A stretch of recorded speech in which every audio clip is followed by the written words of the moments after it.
Marcus Everett drove his silver Bentley through the wrought iron gates of Willow Creek Cemetery, the engine's hum barely audible over the crunch of gravel. At 70, his hands still gripped the wheel with the precision of a man who'd built a tech empire from a garage in Palo Alto. Every April 8th for the past 7 years, he came here to lay a single orchid on his son Julian's grave. The florist in Redwood City had the order ready before he walked in, cash, no receipt, no small talk. Marcus didn't come for pity or pleasantries, he came to face the silence where his son's laughter used to be. The cemetery was quiet this early, mist clinging to the rolling hills. Marcus parked near the oak grove, a secluded spot where Julian's headstone stood. He'd chosen it himself, simple, polished marble with Julian's name, dates, and a quote from his college essay, "The best lives are built on bridges, not walls." Marcus had scoffed at it back then, calling it idealistic. Now, it was etched in stone, a reminder of words he'd never understood. He walked the familiar path, orchid in hand, his polished loafers sinking slightly into the damp grass. The air smelled of earth and dew, sharp and clean. As he crested the hill, he stopped. Someone was at Julian's grave. A man, maybe 30, knelt in the grass, his shoulders shaking with quiet sobs. Beside him stood a boy, no older than 6, holding a worn baseball glove. The man wore a black waiter's vest, the kind you'd see at a diner, its edges frayed. The boy's sneakers were scuffed, but his posture was straight, like he was guarding something precious. Marcus's jaw tightened. This was his time, his ritual. No one had ever intruded before. He stepped forward, the grass whispering under his feet. The man looked up, startled, his eyes red but steady. He stood, brushing dirt from his knees, and pulled the boy close. The child's eyes met Marcus's warm brown, like Julian's, with the same quiet intensity. Marcus's breath caught, but he masked it with a frown. "Can I help you?" he asked, his voice clipped, the tone he used in boardrooms. The man hesitated, then spoke, his voice low but clear. "I'm sorry, sir. I didn't expect anyone this early. We come here every spring." He paused, glancing at the headstone. "I'm Caleb Jackson. This is my son, Noah." Marcus's eyes narrowed. "You knew my son?" Caleb nodded. "Yes, sir. Julian was my best friend." The words hit like a rogue wave. Julian had friends, sure, college buddies, work colleagues, but Marcus had never heard of Caleb Jackson. He studied the man, tall, lean, with a face that held both grief and resolve. Noah clung to Caleb's hand, watching Marcus like he was sizing him up. "Why are you here?" Marcus asked, his tone softer now, though suspicion lingered. Caleb's gaze didn't falter. "Because Julian changed my life. Noah's, too. I owe him this." Marcus's grip on the orchid tightened. "Changed your life how?" Caleb glanced at Noah, then back at Marcus. "It's a long story. I don't want to take your time." "I have time," Marcus said, sharper than he meant. He didn't know why he pressed, but those eyes, Noah's eyes, kept him rooted. Caleb exhaled, then gestured to the bench nearby. "All right. Let's sit." They sat, Noah between them, swinging his legs. Caleb began, "I met Julian 9 years ago at a community center in East Oakland. I was 23, working nights at Rosie's Diner, trying to keep my life together after some bad choices. Julian was volunteering, teaching kids coding. He didn't act like he was better than anyone, even though I knew who he was, your son, the tech prodigy." Marcus stiffened. Julian had mentioned volunteering, but Marcus had dismissed it as a resume filler. "Go on." "Julian saw something in me," Caleb said. "He taught me to code, got me into a boot camp. We started dreaming up a project, a safe space for kids like Noah, kids who need a place to believe in them. Julian called it Bridge Haven. We worked on it in secret, after hours." "Secret?" Marcus's voice was quiet, but the word stung. "Julian never told me." Caleb's eyes softened. He wanted to, but he was scared you'd think it was a waste of time. Marcus looked away, the orchid heavy in his hand. He'd built Everett Enterprises by valuing profit over passion, and Julian had known that too well. And Noah? He asked, nodding toward the boy. Caleb smiled faintly. Noah was 2 when he met him. Julian was like a big brother to him, taught him read, took him to A's games. Julian said Noah reminded him of himself. Marcus's chest tightened. He'd looked at Noah, who was now tracing the stitching on his glove. You're saying my son spent his life building something with you, for kids like him, and kept it from me? Caleb nodded. Not to hurt you. He just needed it to be his own. Marcus stood, his voice tight. I need proof. You say you were close, but I don't even know you. Julian was my son. He wouldn't hide this. Caleb didn't flinch. I have proof. Letters, emails, photos. Even a video. But I'm not here to convince you, Mr. Everett. I'm here so no one knows who Julian was. Marcus stared at the grave, then at the orchid. He bent and placed it at the stone's base, his fingers lingering. Show me, he said, voice low. The cemetery's morning chill had lifted, sunlight breaking through the oaks. Marcus sat rigid on the bench, Caleb beside him, Noah playing nearby, tossing his ball into the grass. Caleb pulled a backpack from under the bench, worn but neatly packed, and he unzipped it, pulling out a small stack of envelopes and a cracked phone. This was Julian's idea, Caleb said, handing Marcus a letter. He wanted to leave something real. Marcus opened the envelope, his Julian's handwriting sharp and familiar from birthday cards he'd barely glanced at in life. Caleb, if you're reading this, I'm gone. Keep Bridge Haven alive. The kids need it more than we ever did. Julian. Below was a list, goals for the project, contacts, a sketch of a logo, a bridge with a heart at its center. Bridge Haven, Marcus muttered. What is it, exactly? Caleb leaned forward, hands clasped. It's a community center in East Oakland. We started it with Julian's savings and my hustle. It's a place for kids to learn coding, art, math, anything, whatever they're good at. We've got mentors, meals, scholarships. Julian believed every kid deserved a chance to build something, no matter where they started. Marcus's brow furrowed. Julian had money. Why not tell me? I could have funded it. Caleb's voice was gentle. He didn't want your money. He wanted your trust. He said you'd see it as a hobby, not a legacy. Marcus's throat burned. He'd called Julian's ideas soft once, told him to focus on acquisitions, not dreams. What else did he hide? He asked, almost to himself. Caleb handed over more letters, plans, thank yous from kids, a photo of Julian and Noah at an A's game, grinning in matching caps. He was proud of this, Caleb said. He just didn't know how to show you. Marcus's eyes lingered on the photo. Julian looked alive, happy, not the quiet son who'd sat through dinners with clipped answers. And you? Marcus asked, voice gruff. You're a waiter. Why'd he trust you with this? Caleb didn't bristle. I'm a waiter, yeah. Been at Rosie's for 10 years. But Julian didn't care about titles. He saw I'd fight for the kids because I was one once. I grew up in foster care, got in trouble young. Julian gave me a reason to keep going. Marcus glanced at Noah, who was now stacking pebbles by the grave. And him? What's his story?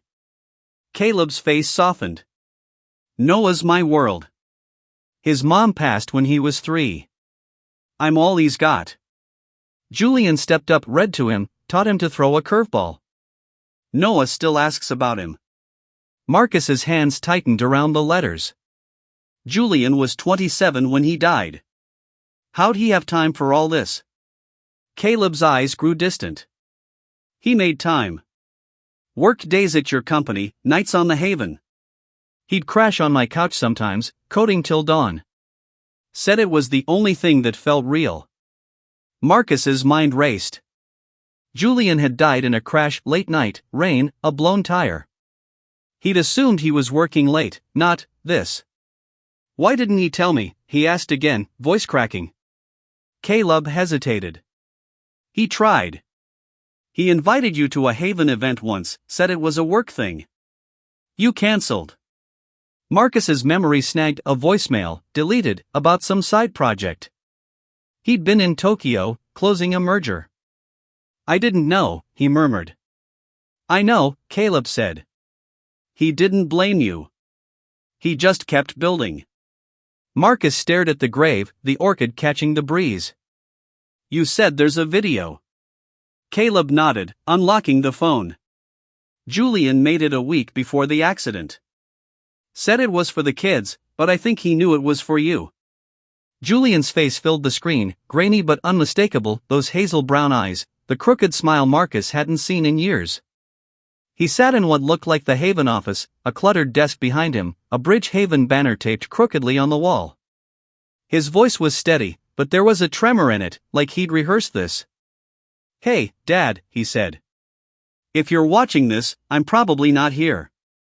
I don't know how to say that without it sounding weird, so I'll just keep going. I'd been working on something, Bridge Haven. It's a place for kids who need someone to believe in them. Caleb's my partner in it, and Noah's the heart of it.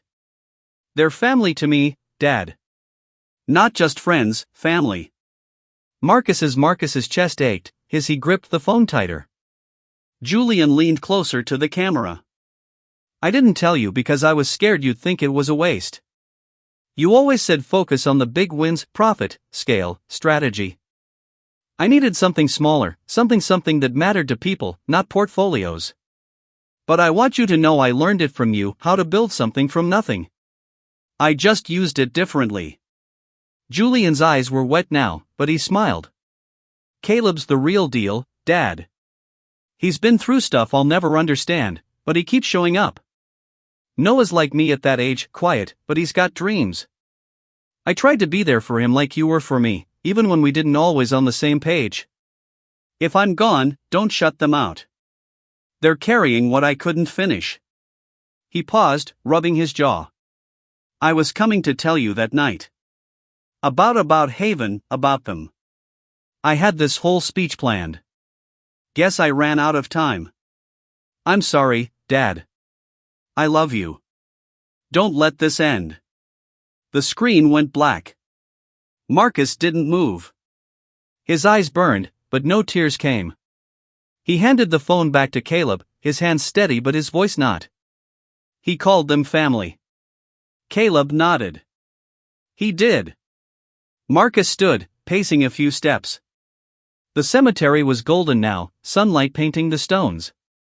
He was driving to me? Yeah, Caleb said softly.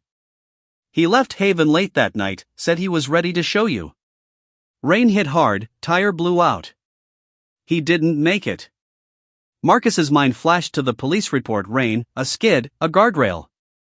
He'd never asked where Julian was going. I didn't check my phone, he said, voice hollow. He left a message. Caleb's eyes met his. He didn't blame you. Marcus's fists clenched. He should have known better. I was his father, not his friend. You were both, Caleb said, unflinching. He just needed you to see it. Noah ran up, holding a pebble. Look, Dad, it's shiny. Caleb smiled, pocketing it. Marcus watched, Julian's words echoing, their family. He knelt, meeting Noah's gaze. You knew Julian? Noah nodded, shy. He taught me to read Spider-Man. Said I'm smart. Marcus's throat closed tight. He stood, looking at Caleb. What do you want from me? Money? A name? Caleb's eyes hardened. Nothing. I've never asked for a cent. I brought Noah here so he'd know Julian's story. What you do with it is yours. Marcus stared at the grave, Julian's quote glinting in the sun. He'd built an empire but missed his son's bridge. For the first time, he felt small. Spring turned to summer, and Marcus didn't visit the cemetery again. Instead, he sat in his office, Julian's letters spread across a desk usually reserved for with contracts. He'd read them all, notes about kids at Bridge Haven, dreams of expansion, a doodle of Noah's smile. The video played on his laptop, Julian's voice a constant shadow. Don't let this end.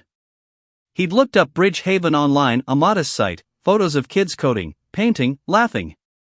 Caleb's name was everywhere: mentor, director, cook. No mention of Julian, just as Caleb had said. Marcus had spent weeks digging bank records, emails, even called a Haven volunteer. It was real, funded by small grants and grit. Julian had built something Marcus couldn't quantify. One morning, he drove to East Oakland, the Bentley out of place among minivans.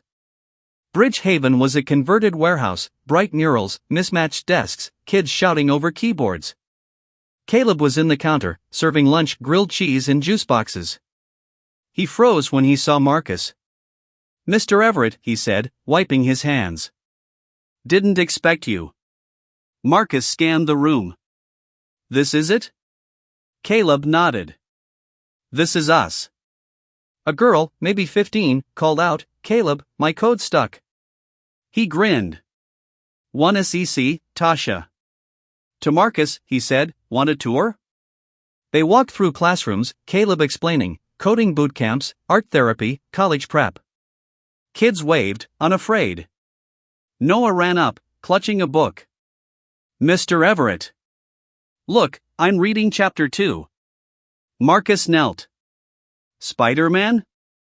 Noah grinned. "And Batman." Marcus smiled, a crack in his armor. He stood, meeting Caleb's gaze. "Julian wanted this. You made it real." Caleb shrugged. "We did." They sat in a quiet corner. Marcus's voice was low. "I failed him. Focused on money, not him. He was scared to tell me who he was." Caleb leaned forward. "He loved you. He just needed you to listen." Marcus's eyes drifted to Noah, reading nearby. "He saw you as family." Caleb's voice softened. "He was ours, too." Marcus pulled an envelope from his coat, a check, blank but deliberate. "For Haven. Whatever you need." Caleb pushed it back. "We don't take handouts." Julian wanted it to stand on its own. Marcus's jaw tightened, then softened. "Then let me help." "Not as a boss, partner." Caleb studied him, then nodded. "All right. But you earn it here, like everyone." Months passed. Marcus showed up awkward at first, teaching coding, flipping burgers. Kids called him Mr. E. Noah clung to him, asking for stories about Julian. Marcus told them, his voice breaking sometimes, but he kept going. One evening, he stood at Julian's grave, Noah beside him, Caleb nearby. Marcus laid an orchid down, his hands steady. "I see you now," he said softly. "I'm trying." Noah tugged his sleeve. "Julian's proud, right?" Marcus knelt, meeting those brown eyes. "Yeah, kid. He is." He looked at Caleb, words failing. He'd learned what Julian always knew: family isn't blood, it's bridges, built where walls once stood.